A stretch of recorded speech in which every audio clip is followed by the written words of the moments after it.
The day your child was born, your brain changed. Not metaphorically, not emotionally, structurally. Neuroscientists have found that becoming a parent rewires the prefrontal cortex, the limbic system, and the default mode network, the part of your brain responsible for how you think about yourself. For nearly 2 decades, your neural architecture has quietly organized itself around one central purpose: raising this person. Your sleep, your schedule, your identity, your sense of usefulness, all of it calibrated to someone else's needs. And then one August morning, you load a car, you drive to a campus, you hug goodbye, and you drive home alone. You told yourself you were ready. You told your friends, "I can't wait. We'll finally have the house to ourselves." You made plans.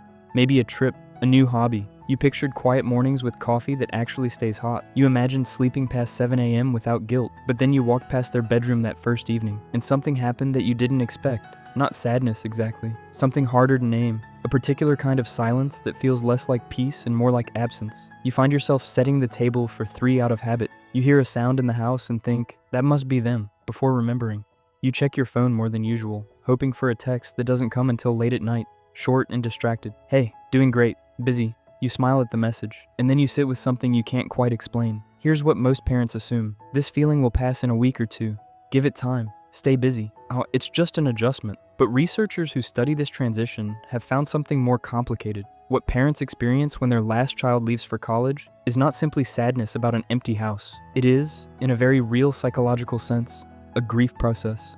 One that targets something most parents never realized they had, an identity built almost entirely around someone else. This is not a crisis of sentiment, it's a crisis of self. In 2008, researchers at Portland State University conducted a longitudinal study following 218 parents through their child's transition to college over an 18-month period, using validated psychological instruments, including measures of identity disruption, life satisfaction, and depressive symptomatology. They found that 62% of mothers and 43% of fathers reported a significant temporary loss of purpose in the 6 months following their child's departure. More striking, the parents who reported the most difficulty were not those who had troubled relationships with their child. They were the ones who described the relationship as closest. The better the parent-child bond, the sharper the psychological disruption. Think about what that means. All those years of doing everything right, being present, being involved, being the parent your child could always count on. Those same investments are now the exact source of the pain. Your love became your identity, and your identity just moved into a dorm room 400 miles away. Psychologists have a term for this particular phenomenon: identity foreclosure, a state where a person's sense of self becomes so fused with a role that losing the role,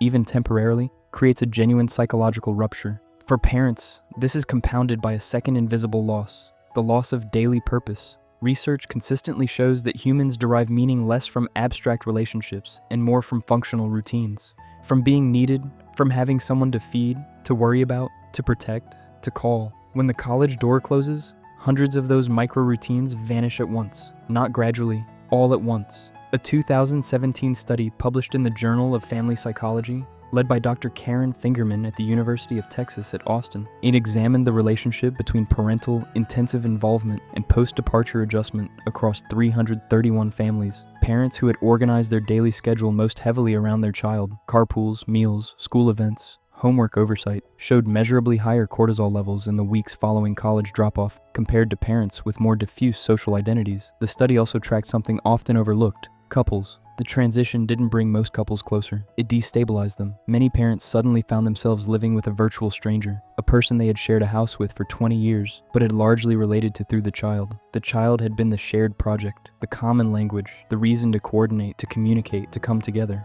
Without that mediating presence, for many couples reported uncomfortable realizations. Now, you have probably heard the standard advice: get a hobby, stay busy, join a gym, travel. And while well-intentioned, this advice misses the psychological mechanism entirely. Staying busy doesn't resolve identity disruption, it delays it. A parent who fills the void with activity without addressing the underlying question, "Who am I when I am not actively parenting?" will find that the grief resurfaces, often more intensely during the slower seasons. Winter breaks when the child leaves again. Summers that end too fast. Graduations, weddings. Every milestone that confirms the child's growing independence can re-trigger the original wound, because the root cause was never actually processed. Busyness is not healing, it is postponement. What actually works, according to clinical research, is something called identity re-expansion, a 2019 meta-analysis published in Developmental Psychology, reviewing 44 studies on parental adjustment following child launching, found that the parents who transitioned most successfully were not those who stayed busiest or grieved least. They were those who actively engaged in deliberate identity reconstruction. They asked themselves questions they had been avoiding for years. What did I want before I became a parent? What parts of me were set aside? What kind of person do I want to be in this next chapter? This is not therapy speak. It is neurologically sound.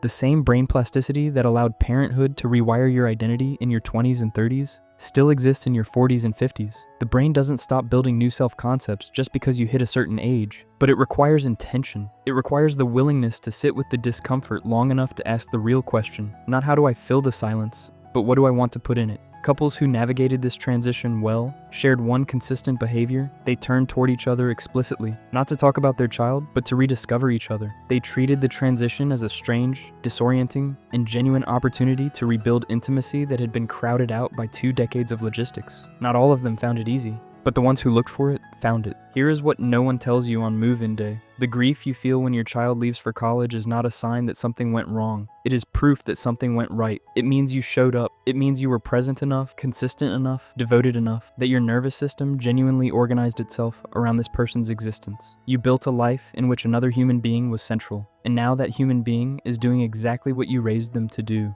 They are leaving, and they are supposed to. The silence in the house is not an ending. It is the beginning of the next version of you, and that version, the one on the other side of this particular grief, has been waiting a long time. If this video resonated with you, subscribe. We explore the science behind the moments that feel too big to explain. And leave a comment below. Are you going through this right now, or have you been through it? What was the hardest part that nobody warned you about?